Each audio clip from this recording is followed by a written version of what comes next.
And so I'm talking in circles here for a second. A specific example of this is more recently, I had someone that I promised, regardless of who I dated, that I would not drop as a friend. I would not abandon her. I wouldn't do it. Absolutely not. Could never. Loved her deeply. Well, I was a piece of shit. And when push come to shove, I decided to take the romantic relationship over the friend.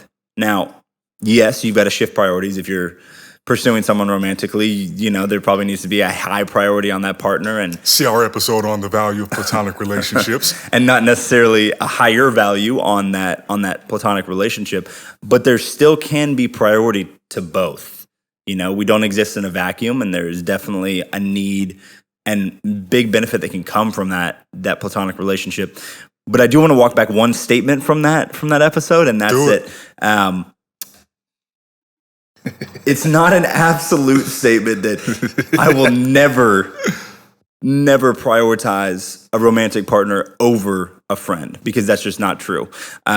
Maybe you won't do it to the detriment of the friendship. Correct. I'm not going to do it to the point where I abandon a friend ever again. That period, point blank, won't happen, regardless of how uncomfortable it makes anybody. However, I've seen more recently that prioritizing a friend at maybe a higher priority than my romantic partner is not going to end me up anywhere great. It's actually just going to end me up on the sidewalk by myself. So there is something to be said for that. But anyways, that person 3.5 years ago, that was 2017 or 2021, I reached out to recently. And I reached out to, didn't know how she was going to respond, but really just kind of fell on my sword, let her know that I realized that I was the reason that things transpired the way that they did, and I didn't honor my word, and I didn't need anything from her, but I just wanted her to know that I fucked up, and, you know, I'm doing better these days, and I hope she's doing well, and that I don't desire a deep friendship, but if she ever needs anything, that I'm here. And to my surprise, everyone listening, to my surprise, she responded same day, very soon after, and was positive, and was surprised, and was encouraged that I took the time and set the intention to reach out to her and apologize for it. Now, do I think that this person and I are going to be besties for the resties? Probably not. Absolutely, probably not. But I do know that now she knows that if there is anything that's large in her life, I mean, at one point we did have deep context.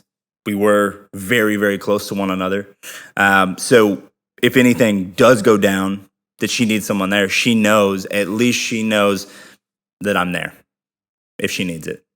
Don't expect that she'll want to be in my life. It's been more than a handful of years since we've communicated, but I think that, you know, that was the first step of many, many things in my life where I've sought closure. And in some previous relationships, that same day I reached out to a more recent ex-girlfriend and fell on my sword again.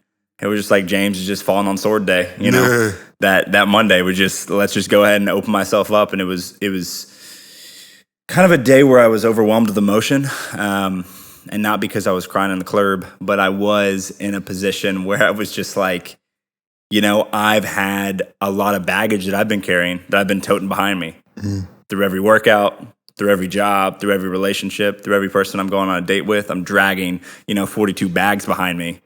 But why? Is it because I have too much ego to open them and address them? Throw away what I need to, give away the other stuff, and have a conversation.